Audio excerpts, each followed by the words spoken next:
kisah tentang Abu Dahdah. Nama dia agak ganjil sikit. Kalau sempat saya cuba habiskan kisah ni. Bila mana Allah Ta'ala turunkan ayat man dzalladzi yuqridullaha qardan hasana.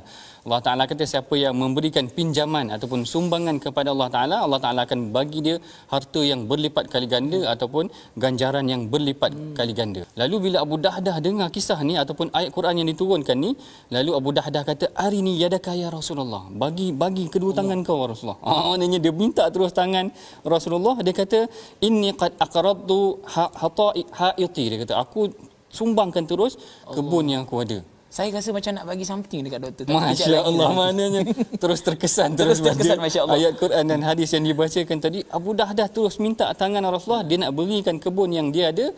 Lalu Rasulullah kata bila mana dia syahid, Masya Allah. Lepas tu Abu Dahdah sebenarnya mati syahid di dalam perang Uhud.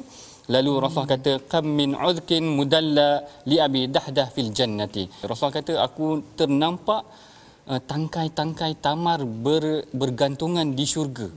Masya Allah. Maknanya sumbangan yang Abu Dahdah baru sumbangkan kepada Rasulullah, terus Rasulullah nampak di syurga ada hasilnya telah terus. Masya Allah. Yang ni kisah Abu Dahdah ni maknanya kisah yang agak jarang kita dengar. Abu Dahdah nama dia.